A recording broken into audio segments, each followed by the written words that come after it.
أعوذ بالله من الشيطان الرجيم بسم الله الرحمن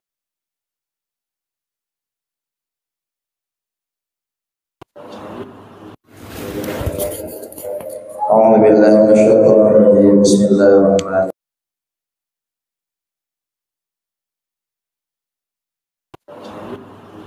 ومن يضلل فلا هادي له أما بعد فرب اشرح لي صدري ويسر لي أمري واحلل عقدة من لساني يفقهوا قولي قالوا سبحانك لا علم لنا إلا ما علمتنا إنك أنت العليم الحكيم. Miring sama-sama kita niat i'tikaf. Bismillahirrahmanirrahim.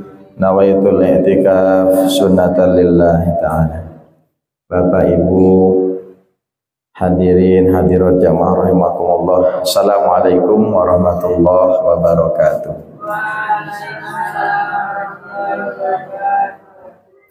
Marilah sama-sama kita membiasakan hati kita mengingat Allah.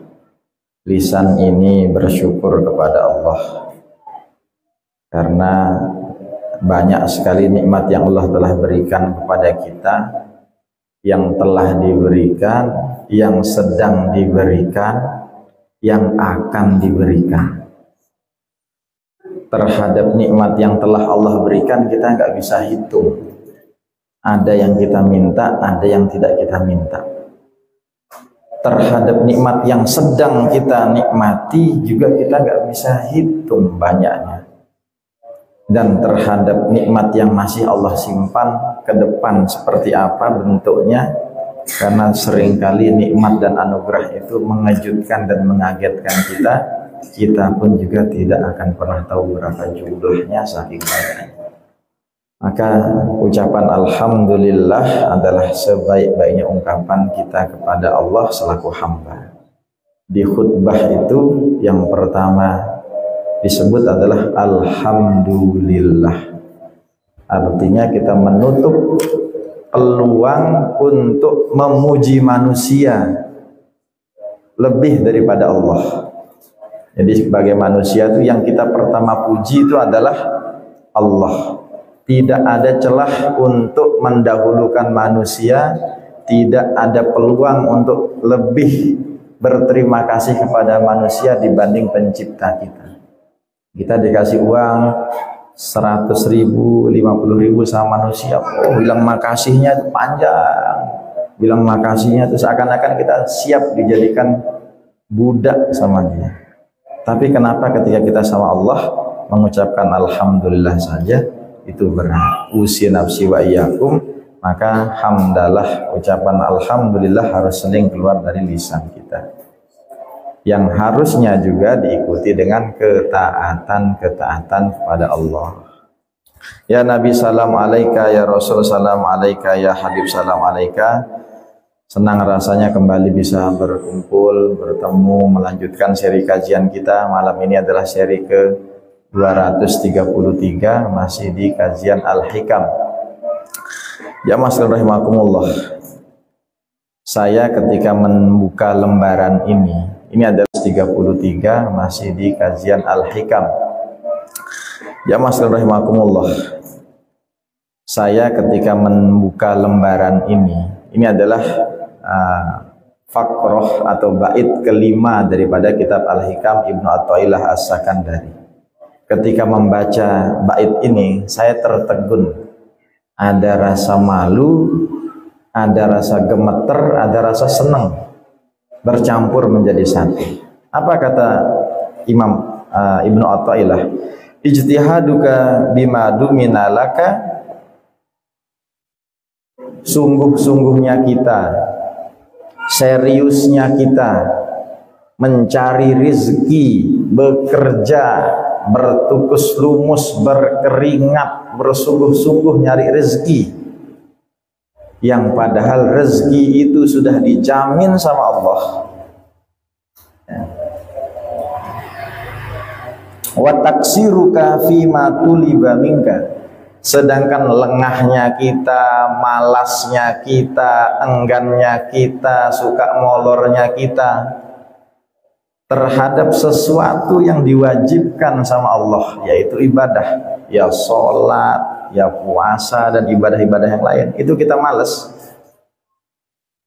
Dalilun ala intimasil basirah minka, itu tanda-tanda hati kita padam, hati kita itu layu, hati kita itu mati.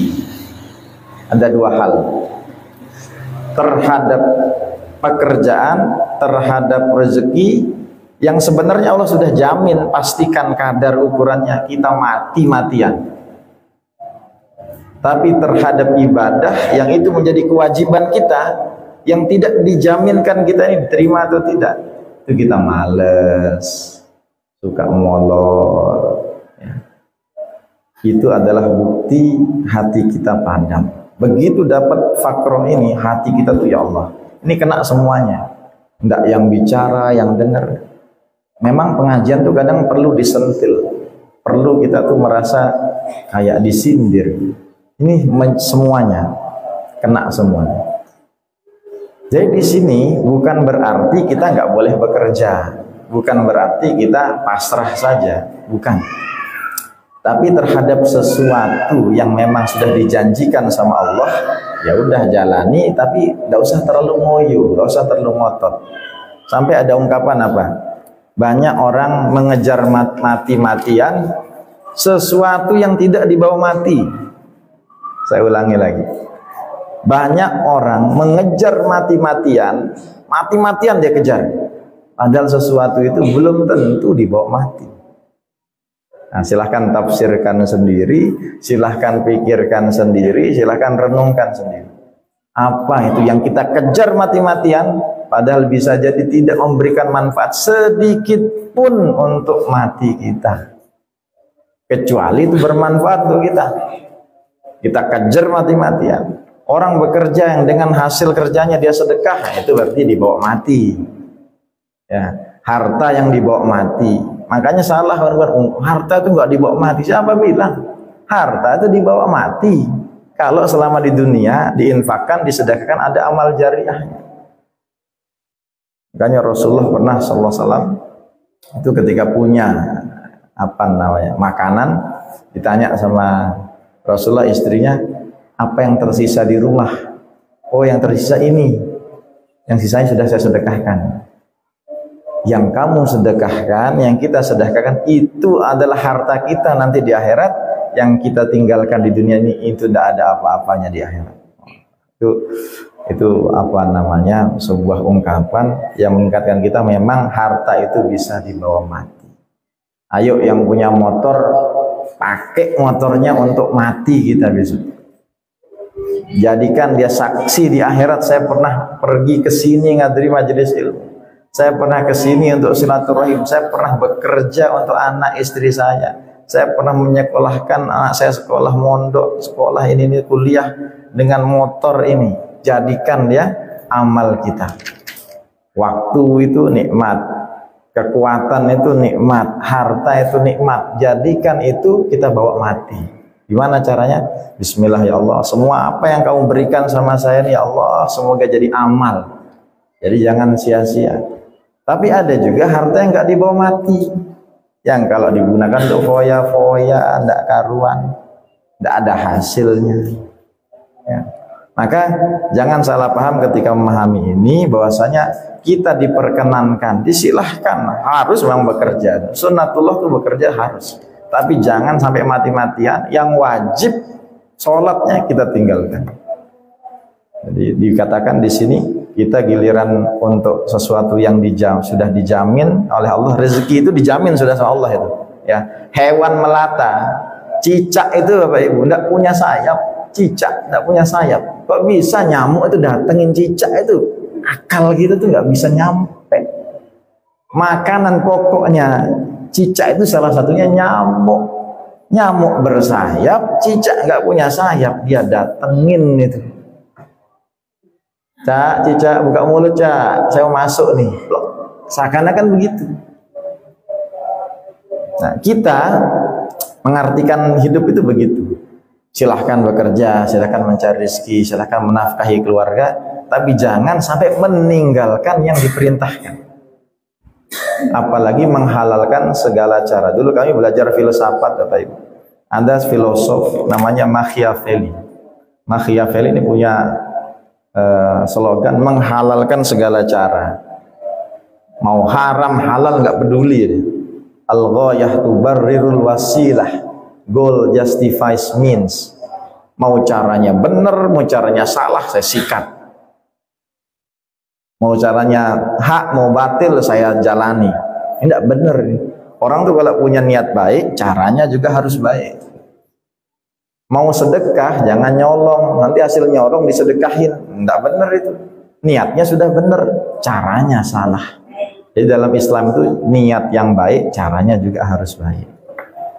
Jadi dari sini tiang ingin berangkat untuk menjelaskan bahwasanya Masya Allah tabarakallah, dalam Islam itu ada 7-8 tingkatan rezeki. Jadi rezeki kita itu beda-beda. Kalau kita lihat nih, oh ada yang punya mobil, ada yang cuma punya motor. Ada yang cuma punya motor, itu pun motor second. Ada yang punya motor second, motor baru, ada yang nggak punya motor. Giliran ada yang nggak punya motor, ada yang punya sepeda. Ada yang kesini cuma jalan kaki, ada yang itu sebagai itu. Rezeki kita beda-beda. Kenapa? Karena ada 8 tingkatan rezeki ini. Tolong diingat. Yang pertama, rezeki itu ada namanya rezeki yang sudah dijamin sama Allah. Dijamin. Mau kerja, tidak kerja, datang. Mau kita berusaha atau tidak, ada dia. Tadi ayat yang dibaca sama Ustaz Hoya itu, wa ma min dabatin illa 'alallah rizquha. Tidaklah ada hewan melata yang di dunia ini ya, kecuali Allah sudah jamin, tentukan, dikasih garansi dapat rezeki. Tadi cicak contohnya. Cicak itu Masya Allah ya. Ada juga sampai ada seorang tokoh sufi ini, namanya adalah Abul Hasan Al-Misri, orang yang zuhud di usia 50 ya. Ini kadang pelajaran Bapak Ibu ya. Kenapa orang-orang tuh banyak sadarnya itu ketika sudah tua. Emang ulama-ulama kita juga kebanyakan begitu. Abul Hasan Al-Misri ini di Mesir ya, itu seorang imam sufi ya, tasawuf. Di usia 50 itu baru beruzlah. Uzlah itu artinya menyendiri. Menyendiri itu artinya dia banyak iktikaf di masjid. Ada namanya Masjid Amru bin As, di situ dia menyendiri. Kenapa? Ternyata ada alasannya. Suatu ketika emang dia suka kucing gitu ya. Kita Bapak Ibu yang suka kucing bersyukurlah, beruntunglah. Ya, bagi yang nggak suka kucing bukan berarti siallah, rugilah, bukan. Artinya kalau kita suka hewan piaraan, tapi ditakar ya, hewan piaraannya tuh yang masuk akal. Nanti suka melihara singa. Ya, itu merugikan orang lain. Ya, dia tuh sama saya jinak, tapi orang nggak jadi ke rumahnya. Atau melihara anjing. Ya, kalau tinggalnya di kebun, di hutan untuk jaga keamanan nggak apa. Tapi kalau untuk di kampung kita punya anjing, saya rasa itu susah orang mau bertamu. Baru datang, gum gum gum gum. Jadi menakar. Silahkan ditakar hewan apa yang sekiranya kita bisa menjadi asbab tersalurnya makanan ke hewan itu. Saya contoh, saya di rumah ada kucing, saya kasih nama Gohan. Gohan itu tokoh fiktif dalam dunia Dragon Ball. Itu nggak penting juga nama itu ya, pokoknya intinya ada kucing. Saya kalau ke Mataram, ke warung itu saya makan.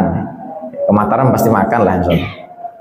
Remek-remekannya tulang, atau ada misalnya saya makan di warung yang meja samping sudah kosong, orangnya sudah pergi, sisa saya ambil. Jangan pas orang lagi makan kita ambil. Merilak jamak namanya. Itu saya ambil karena saya kasih, niat saya nih, saya kasih kucing saya di rumah. Nah itu Abul Hasan Al-Misri itu begitu. Dia kasih makan kucing. Bengak, dia heran, nih kok kucing nggak langsung makan nih. Dia dikarot tulang itu, entah ikan atau daging gitu ya, dibawa, diikutin sama dia, kemana dia pergi. Untungnya perginya tidak terlalu jauh. Kalau perginya ke Pemenang misalnya, dari sini lah capek juga kita ngikutin. Diikutin. Ternyata ada gubuk reot, di sana ada seekor kucing yang buta, buta. Ternyata di sana dia makan bareng bestinya ternyata. Di situ dia mikir, ya Allah, ini rizki sudah dijamin sama Allah, berarti tersentuh dia.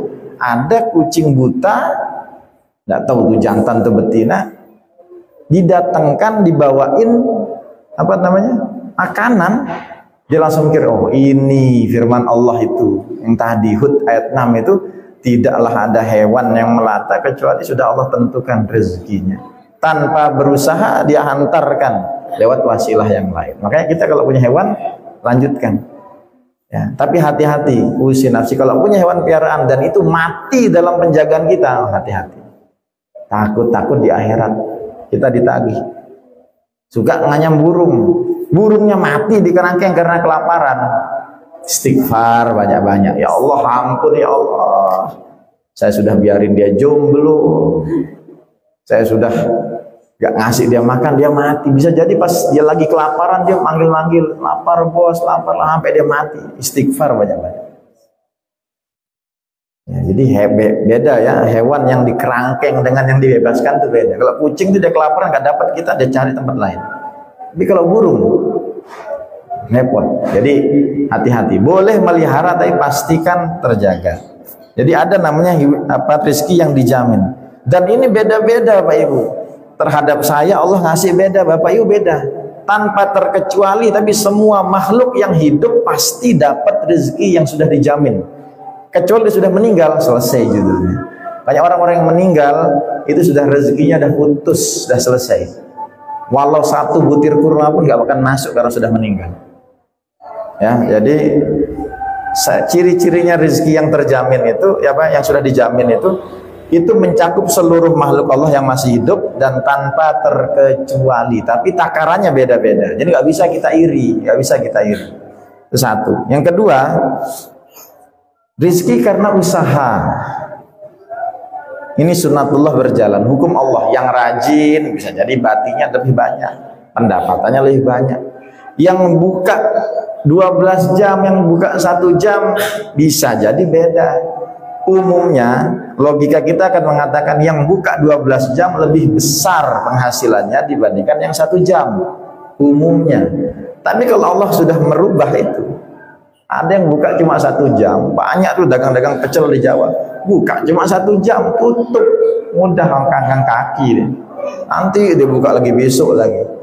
Kadang pendapatannya, ada yang buka 12 jam Bapak Ibu, kalau dapat 50.000.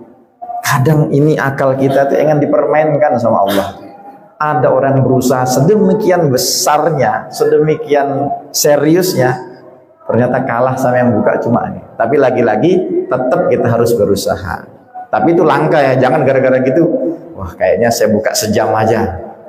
Belum tentu juga kita bisa dapat. Jadi ada namanya rezeki yang kasbiyah yang harus atau jalan dapatnya itu berusaha. Makanya pernah terjadi perdebatan, ini menarik, ini sering kita sampaikan. Ada 2 imam mazhab kita dalam mazhab fikih. Ya. Imam mazhab kita tuh Ahlussunnah wal Jamaah itu ada 4 ya. Fikih itu namanya Imam Abu Hanifah, mazhabnya Hanafi. Imam Malik, mazhabnya Maliki. Imam Syafi'i, mazhabnya Asy-Syafi'i. Imam Ahmad bin Hambal, mazhabnya Hambali. Imam Maliki itu gurunya Imam Syafi'i. Ya, ini guru murid nih, pernah berdebat. Wahai imam, kita ini kalau nggak kerja nggak bisa dapat rezeki. Kata siapa? Kata Imam Malik, gurunya. Orang itu kadang nggak bekerja juga dapat dia rezeki. Sakit hati lah Imam Syafi'i. Sakit hati yang dalam arti tidak sampai gedek, enggak. Saya pengen buktikan sama guru saya, kalau saya kerja saya dapat sesuatu rezeki, tapi kalau nganggur diam saja nggak dapat apa-apa. Akhirnya Imam Syafi'i bekerja di sebuah perkebunan kurma, kerja, akhirnya dapat upah karena membantu kerja. Ya normal, orang kerja dapat upah itu normal, senang dia. Kurma, ada yang bilang kurma, ada yang bilang anggur, Allah alam, tapi intinya dia bekerja. Akhirnya dia pengen buktikan, wah saya ingat sama guru saya tadi, saya ingin buktikan ini ada anggur, ada kurma, ada anggur, ada buah. Saya ingin buktikan saya dapat ini karena kerja. Assalamualaikum. Waalaikumsalam. Pak Guru, Pak Yai, Syekh gitu. Nih, bukti 1-0. Nah, kurang lebih begitu. Saya kerja, saya dapat anggur. Alhamdulillah, kata Imam Malik gurunya. Dari tadi tuh saya mikir, nih panas cuaca, nih kayaknya enak kalau dapat anggur nih. Kamu datang. Justru ini bukti apa? Saya nggak apa-apa, nggak ngapa-ngapain, rezeki itu datang. Langsung mereka tos ya. Ketawa. Ya Allah, iya ya, kamu benar, saya benar, Anda juga benar. Itu perdebatan ulama zaman dulu. Oh sekarang bid'ah, dalilnya mana? Kafir, sesat, neraka. Sendiri aja mau masuk surga. Ulama-ulama dulu berdebat, bersilang pendapat, tapi damai, rukun. Dua-duanya benar. Siapa yang salah? Tidak ada. Imam Syafi'i bekerja, dapat anggur. Imam Malik dari tadi ngidamin, ya Allah, panas ya. Kayaknya dapat anggur enak nih. Saya jadi saksi Bapak Ibu kemarin ketika Kiai dari Gontor. Saya dampingi 3 hari, alhamdulillah. Beliau sepanjang jalan bilang apa? Diajak lewat Senggigi ya. Lihat pohon kelapa tuh. Beliau bilang apa? Allahu Akbar. Ini kalau minum es kelapa, es degan kumbuk itu kayaknya enak sekali. Sampai bayan dihidangkan bukan berbotol-botol lah. Ini rezeki kata beliau. Saya langsung ingat kisah ini. Ya Allah, ada orang ngidam aja langsung diijabah sama Allah. Tapi ada yang ngidam nggak ketulukan, nggak nyampe juga. Sekarang istri-istri zaman sekarang tuh aneh-aneh. Bukan istri saya ya.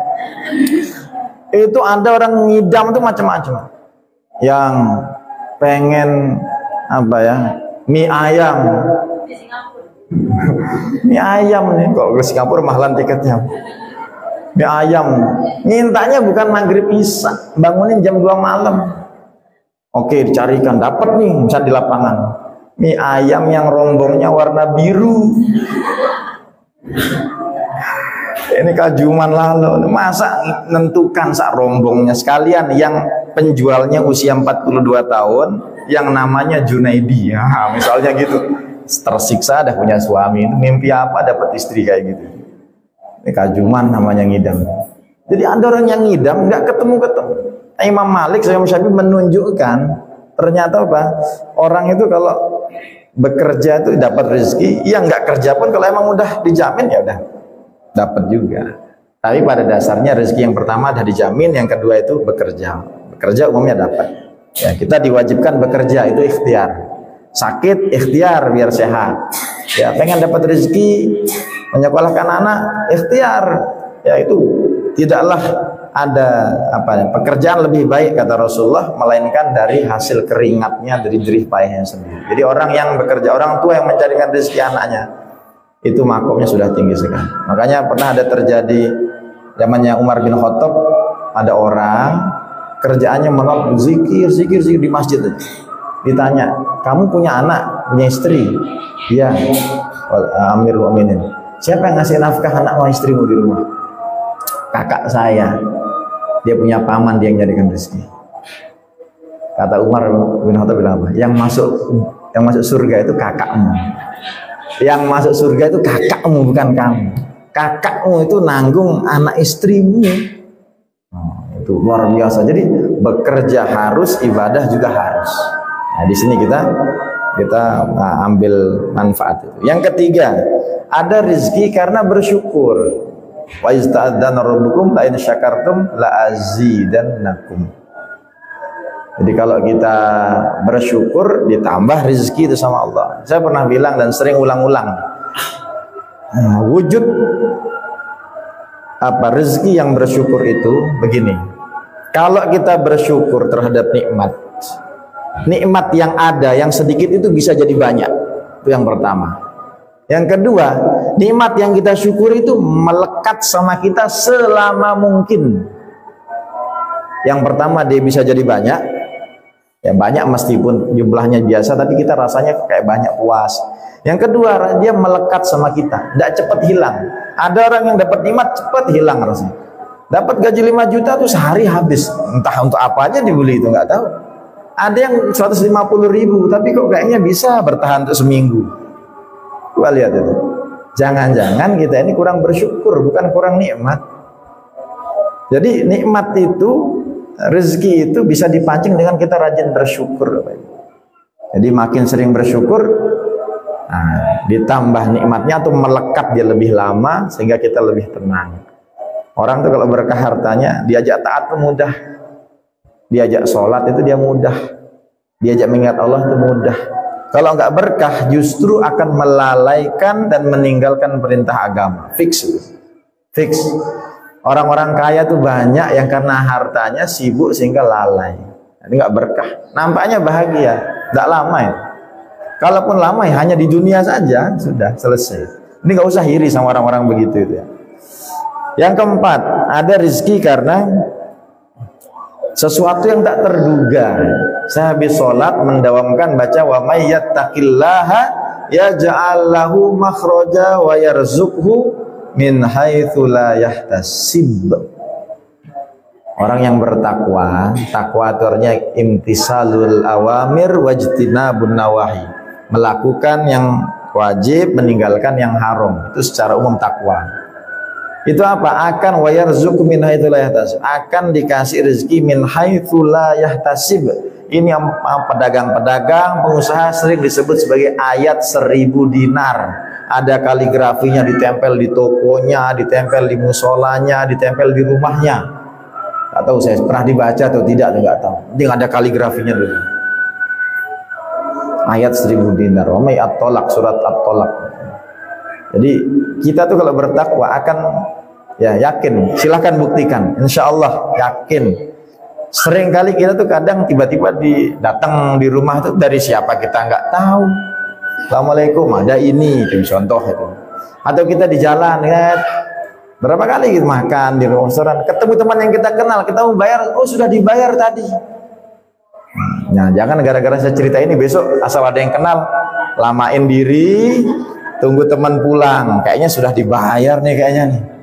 Giliran keluar, Pak belum bayar, oh belum dibayar ya sama yang tadi ya. Susah juga. Tapi pernah dan sering dan pasti pernah ngalami lah. Ya. Jadi kadang kita ditraktir teman itu min haitsu la yahtasib, tak terduga-duga. Ya.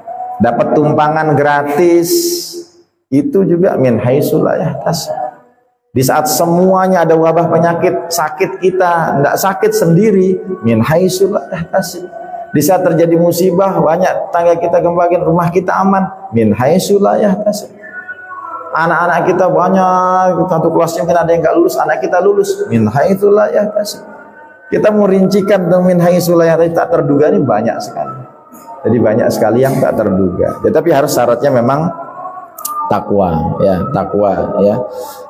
Sebaliknya kalau kita maksiat, ya maksiat itu penghalang rezeki, jelas itu. Ya, orang kalau sering maksiat, salah satu dampaknya yang nyata di dunia, ya. Itu adalah terhalang rezekinya. Kalau dia maksiat tidak terhalang rezekinya, itu judulnya namanya istidraj. Tidak usah iri. Kok dia maksiat, dia nggak sholat tapi rezekinya lancar, istidraj. Siksa, Allah ngasih cicilan siksaan di dunia, di akhirat lain lagi. Jadi kita jangan iri yang gitu-gitu. Tapi kalau umumnya orang itu ya, orang soleh, orang mukmin itu, kalau dia rezekinya terhalang di dunia, mungkin coba kita introspeksi, jangan-jangan kita banyak dosa, jangan-jangan saya kufur, tidak syukur tadi. Itu yang keempat. Yang kelima, ada rezeki yang diundang dengan sering beristighfar. Sering beristighfar, sering beristighfar. Belum sudah azan. Azan. Ya. Kelima dulu ya, istighfar.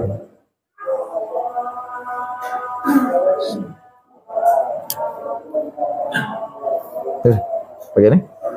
Tuh.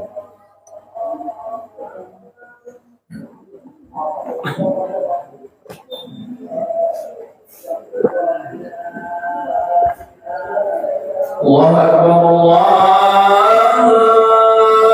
Akbar. Dana, rumah. Allahu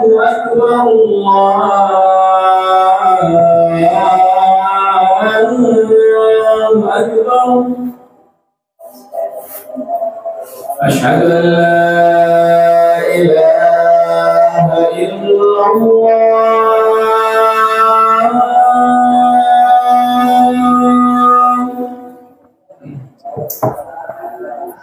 أشهد أن لا إله إلا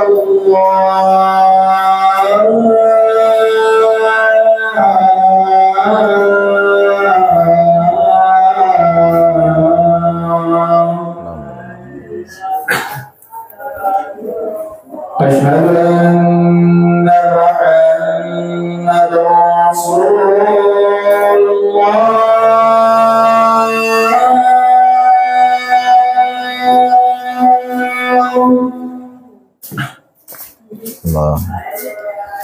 أشهد أن محمدا رسول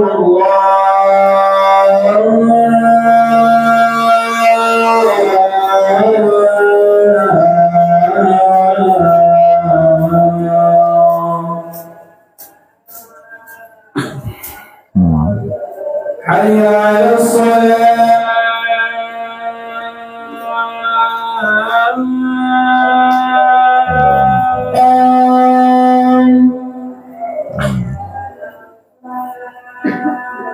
حي على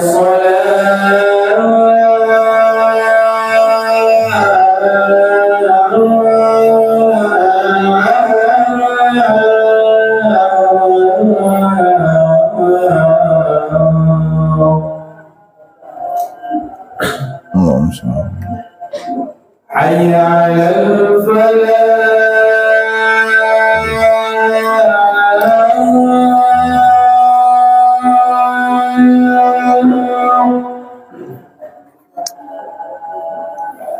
حي على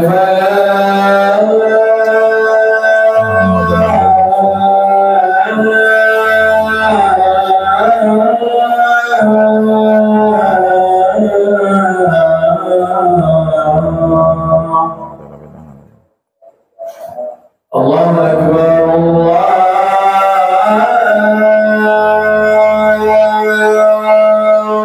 أكبر الله أكبر لا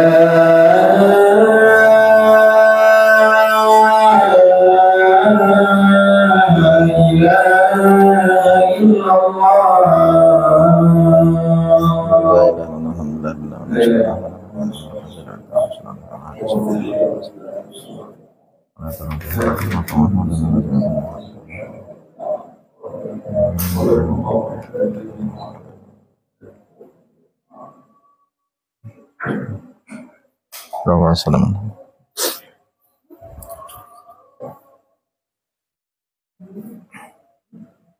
Ya, kita lanjut. Nah, ada yang terlewat sedikit tadi ya. Penjelasan tentang rezeki karena atau datangnya rezeki karena kita bersyukur.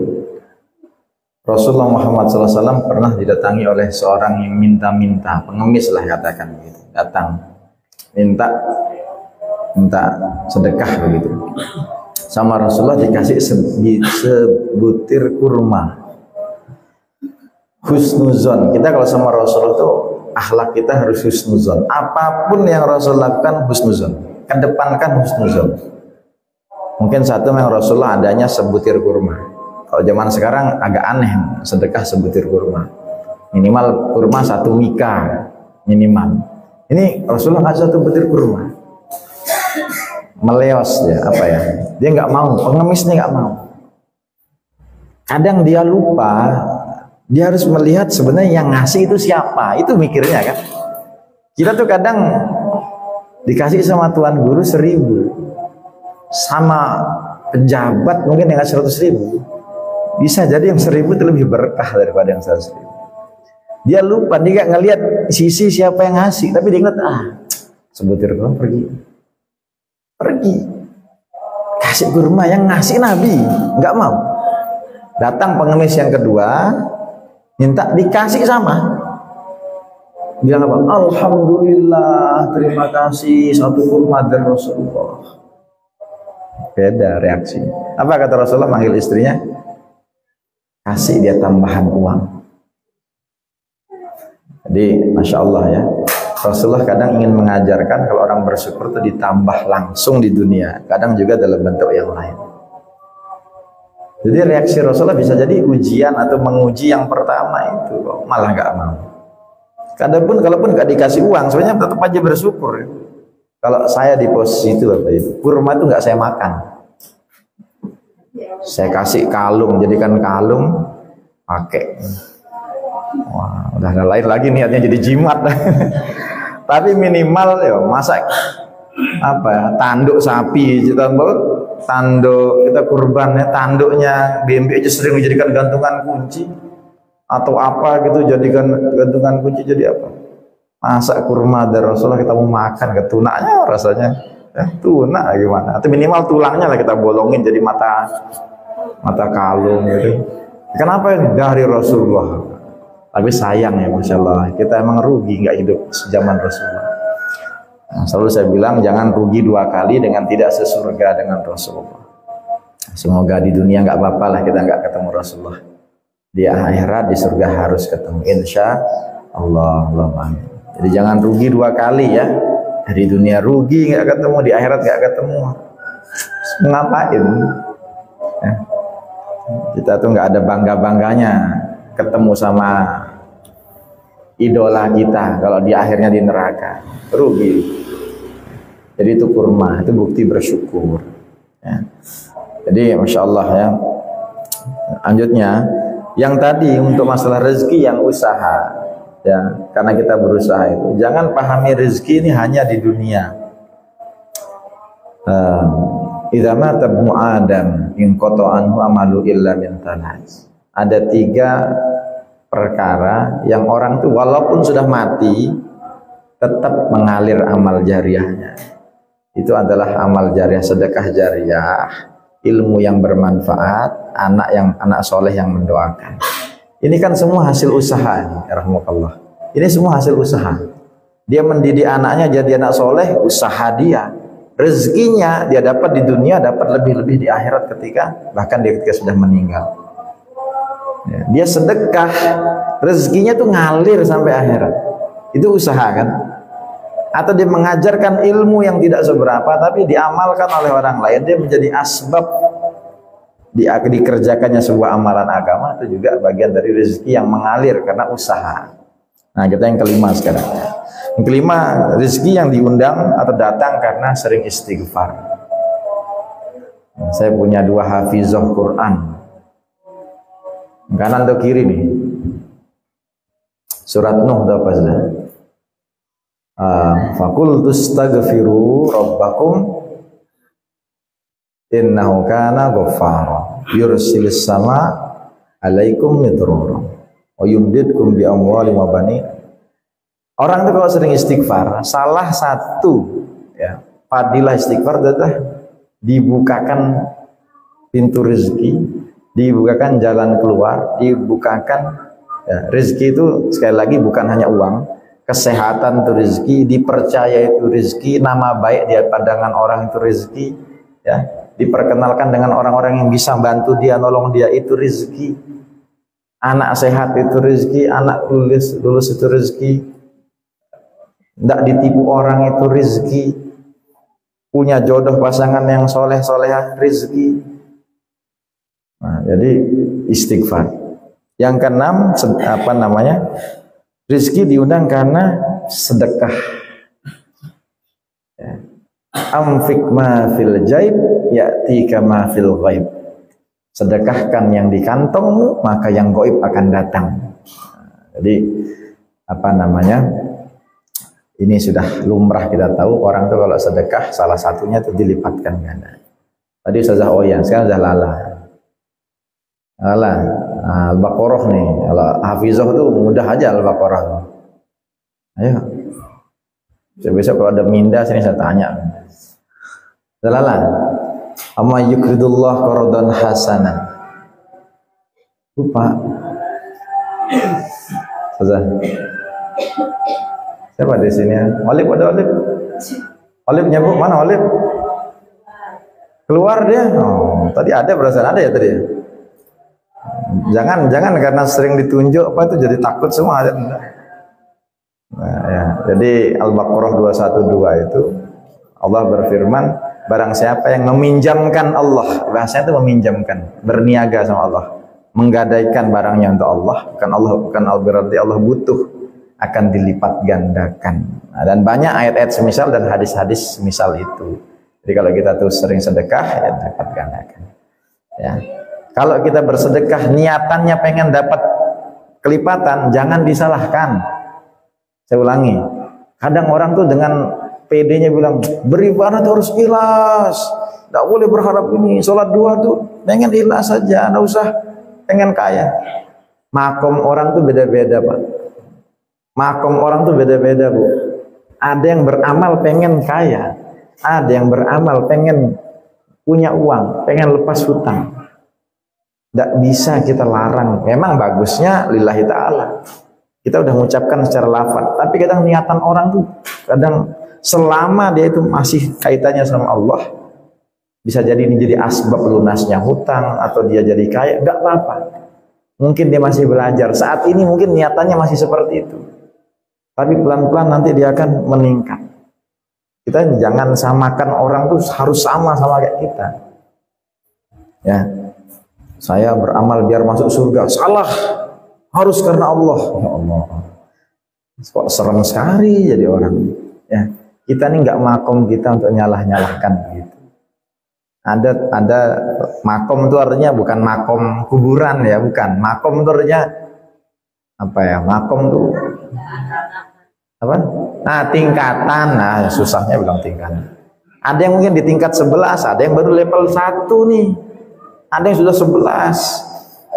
Ya. Jadi jangan samakan, ada yang awam, ada yang khusus. Nanti kalau ini nggak nyambung ketemu nih. Jadi kalau bisa, apalagi yang mu'alaf, apalagi yang baru kenal Islam, baru belajar, baru hijrah, itu langsung jangan dikasih berat-berat. Islam puasa Daud ya. Nanti qobliyah sunahnya jalanin ya. Nanti harus tahajud, harus ini.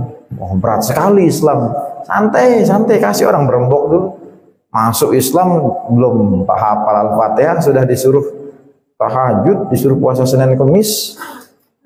Gimana dong rarat dari Islam? Selalu ada tingkatannya, ada tahapan sesuai dengan itu. Ya, pelan-pelan. Itu karena sedekah. Yang ketujuh ada rezeki yang datang karena anak. Ya. Nah, ini rahasia umum. Ya, jadi ada orang yang kata Rasulullah SAW itu dapat dosa besar karena membunuh anaknya karena takut anaknya makan sama dia. Artinya takut nyusahin dia, takut ngerepotin dia. Khasyata imlaq. Kamu bunuh anakmu karena takut makan sama dia, itu dosa besar dalam Islam. Ya, jadi anak itu justru menjadi asbab datangnya rezeki. Konsep rezeki itu umumnya begini, rezeki itu kayak air yang mengalir dari atas ke bawah dan dia akan datang kepada kita walaupun kita nggak tahu rezeki kita di mana. Kita nggak tahu rezeki kita di mana, tapi rezeki itu tahu kita itu di mana. Bapak Ibu tadi nggak tahu kan dapat air, ya ini kebetulan aja nih tadi saya baru ingat juga lupa bagikan.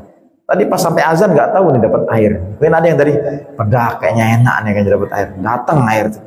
Rezeki kita tuh Bapak Ibu tahu kita di mana. Kita mungkin nggak tahu. Ada yang nyari kan ada gambar di internet.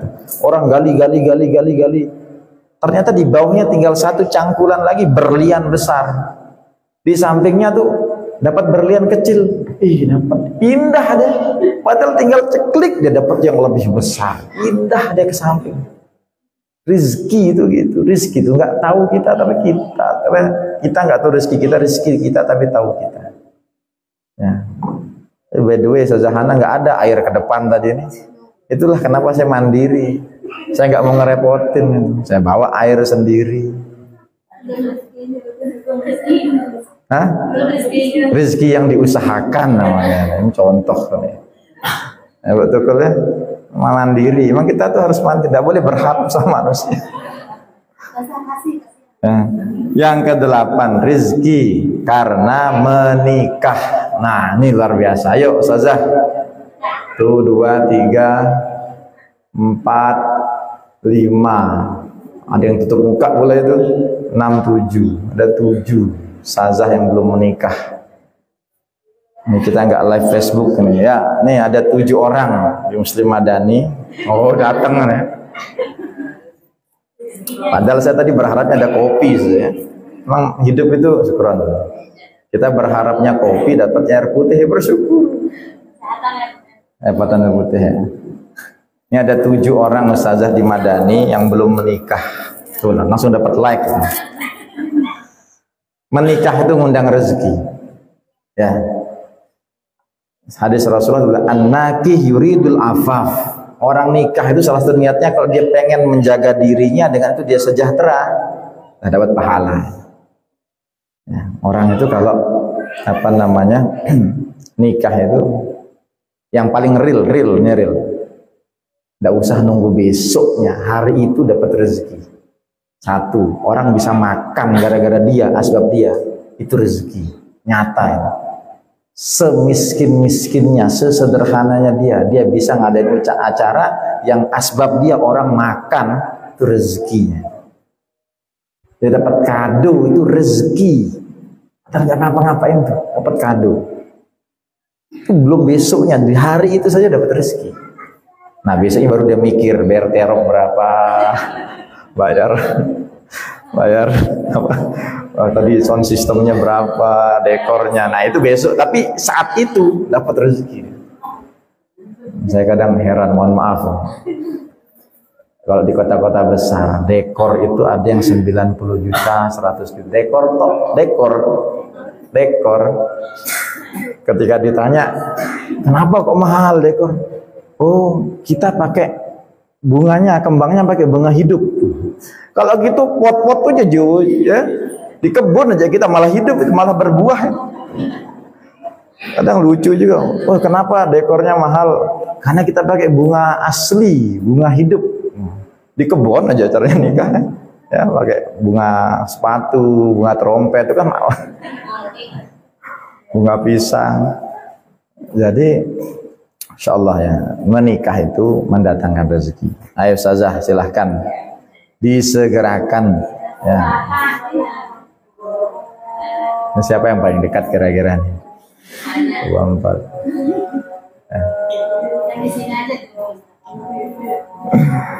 Ya, itu saya kira agar kita paham ya. Jangan kita mengejar yang sesaat lalu meninggalkan yang seabad. Mengejar yang sesaat lalu lalai sama yang seabad. Sesaat artinya dunia, seabad itu artinya akhirat. Ya. Bekerja mati-matian sampai meninggalkan sholat. Kalau terlambat sholat itu masih kita bisa masih kita bisa rincikan, mungkin ada sesuatu. Tapi kalau saya meninggalkan sholat, masalah ya. Kalau sampai membuat kita tidak mengerjakan yang diminta sama Allah, padahal rezeki itu sudah dijamin, nah, itu harus kita hati-hati, karena itu tanda hati kita padam, hati kita mati. Bukti daripada hati kita itu kotor, hati kita itu gelap, berpenyakit, naudzubillah, itu salah satunya terhadap sesuatu yang sudah dijamin mati-matian, terhadap sesuatu yang diminta sama Allah, ibadah kita enggan. Ya. Itu saya rasa pada kesempatan ini kita sampaikan Al-Hikam Ibnu Athaillah yang kelima. Insyaallah pada kesempatan selanjutnya akan kita lanjutkan insyaallah. Semoga semuanya sehat, panjang umur. Ini tadi MC-nya kabur ini tadi nih. Ya. Nah, ada MC-nya, jadi saya langsung membuka sebelum ditutup ini. Kalau ada pertanyaan boleh satu orang. Kalau tidak ada kita tutup. Hitungan 3, 1, 2. Ada. Ustazah meminta nomor ini. Ustaz. Ustazah Hana mau angkat tangan lah dari sana. Nah, ya insyaallah pada ada makomnya. Ya, nakhtatim bil hamdalah. Alhamdulillahirabbil alamin. Kurang lebihnya mohon maaf. Semoga bermanfaat. Subhanallah bihamdi subhanakallahumma bihamdika nasyhadu an la ilaha illa anta nastaghfiruka wa natubu ilaik. Sedikit amalan yang mungkin bisa dilakukan barang siapa yang mau mengamalkan bagus. Wa may yattaqillah yaj'al lahu makhraja wa yarzuqhu min haitsu la yahtasib. May yatawakkal 'ala Allah fa huwa hasbuh. Innallaha balighu amrihi qad ja'alallahu likulli syai'in qadra. At-Tolaq ayat 2 ayat 3. Sering-sering dibaca. Udah salam belum tadi saya? Assalamualaikum warahmatullahi wabarakatuh.